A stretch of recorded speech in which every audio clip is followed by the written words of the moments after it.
La soie est un tissu produit pour la première fois en Chine néolithique à partir des filaments du cocon du ver à soie.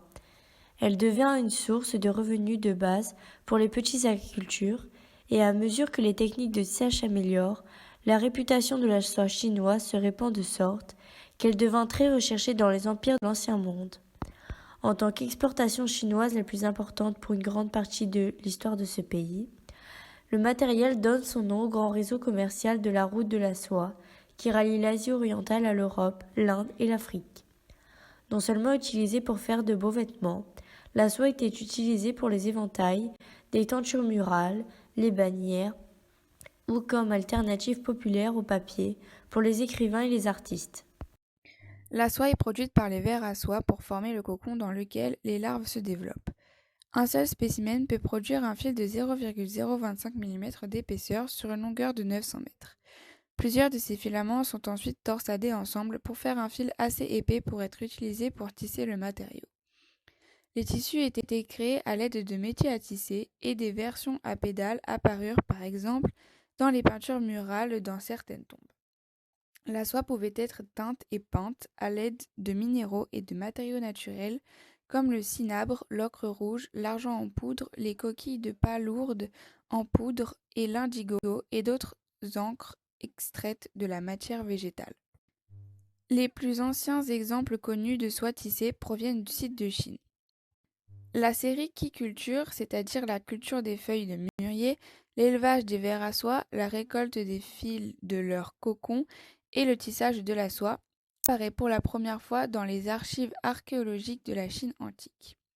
Des fouilles à Emudu, dans la province de Zhejiang, relèvent des outils néolithiques pour le tissage et la fabrication de gaz de soie. Des preuves archéologiques récentes suggèrent que la civilisation de la vallée de l'Indus, dans le nord du sous-continent indien, faisait également de la soie contemporaine des Chinois néolithiques.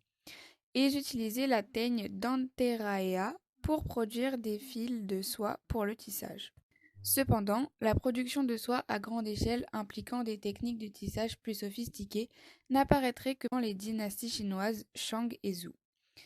La soie devint alors l'une des marchandises manufacturées les plus importantes et les plus échangées de Chine antique, et la découverte de soie datant de la dynastie Shang dans une tombe égyptienne est le témoignage de sa valeur estimée et de sa précoce utilisation dans le commerce international.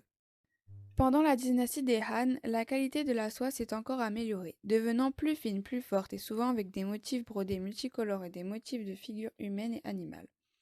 Des caractères chinois sont également tissés dans le tissu de nombreux exemples survivants. Le tissage de certaines pièces d'époque Han avec 200 fils de par centimètre est extrêmement fin. La culture des vers à soie est également devenue plus sophistiquée avec des techniques utilisées pour accélérer ou ralentir leur croissance en ajustant la température de leur environnement. Différentes races ont été utilisées et celles-ci ont été croisées pour créer des vers à soie capables de produire des fils avec différentes qualités utiles pour les tisserands.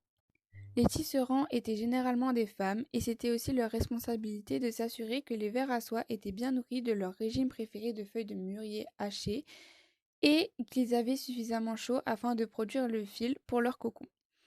L'industrie est devenue une telle source de revenus vital pour les familles que les terres consacrées à la culture des mûriers furent même exemptées de réformes qui autrement auraient élevé des terres agricoles aux paysans, et les parcelles de mûriers devinrent les seules pour lesquelles les agriculteurs pouvaient revendiquer la propriété héréditaire.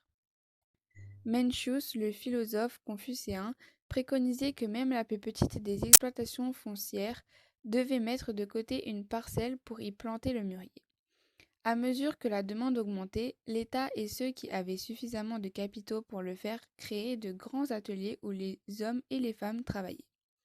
Les grandes maisons aristocratiques avaient leurs propres équipes privées de production de soie avec plusieurs centaines d'ouvriers employés à produire de la soie pour les besoins du domaine mais aussi pour la vente.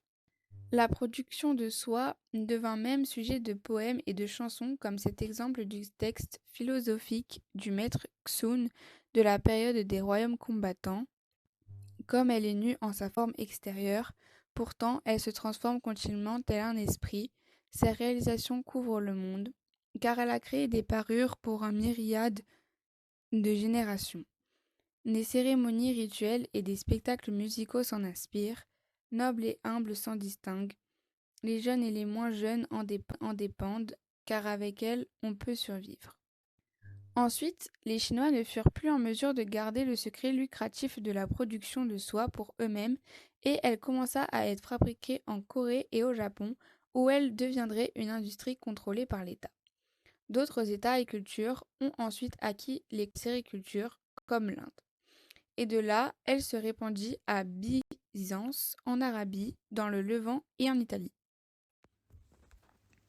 La renommée de la soie chinoise se propagea tout au long de la célèbre route commerciale qui prit son nom, la route de la soie.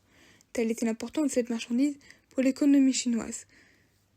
La route de la soie, ou Sichu-Si-Lu, était en fait un réseau entier de routes de caravanes de chameaux reliant la Chine au Moyen-Orient, et est donc maintenant souvent appelée les routes de la soie par les historiens.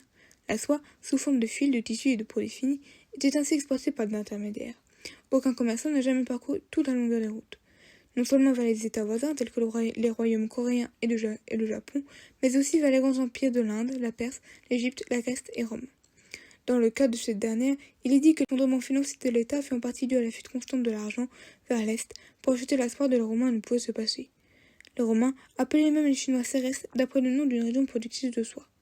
En plus des routes terrestres et du passage à travers la mer intérieure vers le Japon, à partir du XIe siècle, les jonques chinoises naviguèrent et échangèrent à travers l'océan Indien, et la soie resta donc le produit d'exportation numéro 1 de la Chine pendant des siècles. Il ne sera rivalisé par la porcelaine et le thé qu'à partir du XVe siècle. Au XXe siècle, ce sera le Japon qui remplacera la Chine comme premier producteur de soie au monde. En Chine et ailleurs plus tard, la soie était utilisée pour fabriquer des vêtements, en particulier des robes longues et des vestes, des éventails, des meubles, des tentures murales, des écrans, des scènes décoratives issues de célèbres livres et poèmes, des bannières militaires, des bannières funéraires, des mandalas bouddhistes, et comme support à l'écriture au lieu du bambou ou du papier. Les robes de soie aux couleurs vives et aux broderies exquises devinrent un symbole de statut et aidèrent à distinguer les officiels et les courtisans des classes inférieures, habillés en coton ou en soie unie. Dans d'autres cultures, comme la Corée, il y avait même des lois interdisant le port de la soie par des personnes inférieures à un certain rang social. La sobriété devint si variée et raffinée que tout un domaine d'expertise se développa autour de cette matière, semblable à celui qui est autour de la porcelaine fine des potiers chinois. Les prêtres taoïstes étaient un groupe qui se distinguait par leurs robes de soie, souvent bordées de scènes cérémoniales. Telle une marchandise précieuse sur les rouleaux de soie étaient souvent utilisés comme monnaie, en particulier dans les paiements d'hommage, comme dans le champ du Nord et le champ du Sud pour les empereurs Zhao, Liao et Jin respectivement. La soie était aussi un cadeau estimé, donné aux États tributaires en reconnaissance de leur loyauté. Elle était un symbole impressionnant de la grande richesse et de générosité de l'empereur. Par exemple, en 25 avant Jésus-Christ seulement, le souverain Han donna en cadeau un nombre faramineux de rouleaux de soie, plus de 20 000. Les commerçants l'utilisent comme paiement, les gens payent leurs impôts avec, et même les armées étaient parfois payées en soie. Dans l'art, la soie est devenue une surface populaire sur laquelle peindre des scènes de paysages et de portraits. Les artistes de la dynastie Tang étaient particulièrement réputés pour leurs compétences en peinture, en impression et en peinture sur soie. Des livres en soie, des copies de peinture sont ainsi devenus des albums de référence pour les connaisseurs d'art. Le commerce de la soie et d'autres marchandises le long de la route de la soie apportent également des idées et des pratiques culturelles dans les deux sens. La langue et l'écriture étaient des éléments particulièrement importants transmis le long des routes par les commerçants, les diplomates, les moines et les voyageurs. Le bouddhisme arriva en Chine depuis l'Inde et fut ensuite transmis à la Corée et au Japon. Des explorateurs comme Marco Polo empruntèrent ces routes, tout comme des missionnaires chrétiens venus de l'Ouest pour entrer en Chine pour la première fois. De nouvelles denrées alimentaires furent introduites en Chine et ont ensuite été cultivées comme les noix, les grenades, le sésame et la coriandre. La soie, symbole de la Chine depuis si longtemps, avait ouvert les portes à de nouvelles terres et de nouvelles idées, et avait enfin connecté les grands empires de l'ancien monde.